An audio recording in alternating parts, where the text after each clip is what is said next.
What up, YouTube? Dark Dub coming at you from a redstone world, and I'm getting back into farms here with my first bedrock farm, a zero-tick sugarcane farm.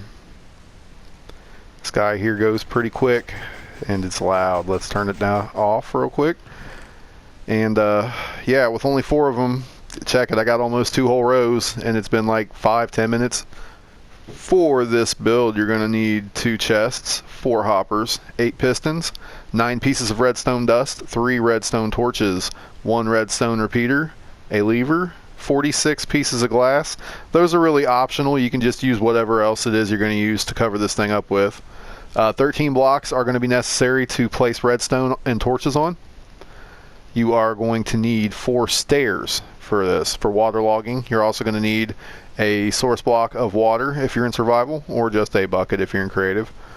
4 pieces of sand or dirt. I recommend sand myself, but yeah, it's up to you. And of course 4 pieces of sugarcane. Let's build it. So the first thing you're going to want to do is you're going to want to come up a little bit off of the floor. Make sure you leave yourself room to build. We're going to start with a block, and the block up with a block off to the side like this. This is going to be our clock. We put a piece of dust down here. We put our repeater right here. Place another block up right here with a torch here, and you'll see it starts blinking. Go ahead and throw our lever here and flip that to turn it off. Next, we're going to want to break out our pistons. Come off to the back of this guy here. It should go up. Place a torch like so.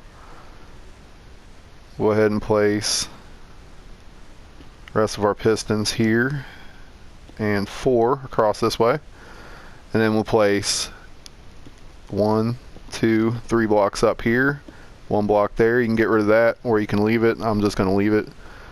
And then right here we're going to place a torch with a dust right here.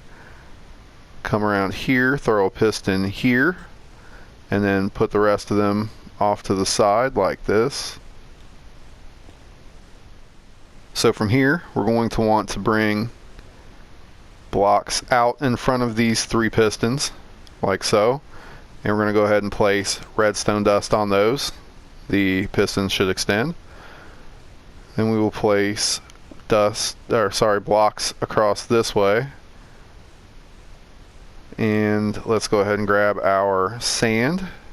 Place 1 there, and all along here above the redstone. Next, we're going to take our stairs, and the placement of these is important. Okay, you see how that's placed? It's underneath the piston there. And those are our 4 stairs, all placed like so. Once again, that placement's important. We're going to waterlog these things. Okay, so we're going to grab some glass. I like to use glass here. It doesn't necessarily have to be glass, but I use it because of the you don't want to accidentally take these blocks out. You want to know that the water's there. So we're going to go ahead and waterlog them. 1, 2, 3, 4. All 4 of them waterlogged. And we'll go ahead and place glass along like this. And I like to wrap this whole thing, give it 1 extra here for the hoppers, and come around like so. Now that you've gotten this done, remember our water's in there, so what we want to do is we want to cover the necks of these pistons. Make sure those are covered, okay? If you don't cover those, this next part's about to get messy. Okay, because now that that's done and the water's all in there, we want to flip that, and what that does is that primes these bottom pistons, and you can see that the water come out there because I forgot that piston. Okay, so priming those pistons waterlogs the necks of them. And with that part there all covered up, the only way you should be able to tell that your piston necks are waterlogged is that you can actually place your sugarcane.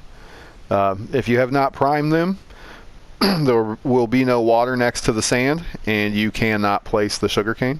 So the next thing we're going to do is we're going to go ahead and come up here and place our pistons like so. Next, we can grab out our chests. We can put a chest right here and make it a double. And then we'll go ahead and put a hopper right into the back of that there. And you'll see that I placed hoppers in front of all of them facing in towards each other. And then the next thing I'm going to do is I'm going to surround the place with glass where I want the glass. Once again, you don't have to do this with glass, but I like to be able to see what's going on in here, and I like it to look pretty.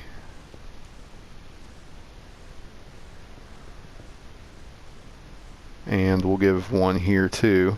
And make sure this thing's well lit so the sugarcane can grow. And we'll cover it the rest of the way up. But before we do that, you can go ahead and flip this guy on. And after a moment it starts dropping, and now that it's started to drop, it's really going to drop. Okay, so in the brief time it took me to get this thing a little zazz, look at that. I got 1, 2, 3, 4, 5, and 6 stacks of sugarcane. This is a pretty quick farm. I dig it. I'm sure you'll dig it.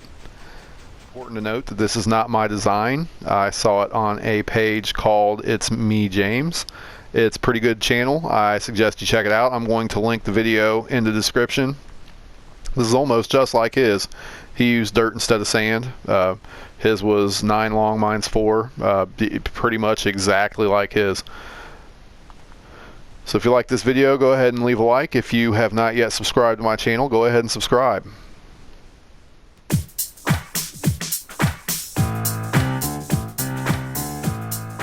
It's been real. Peace.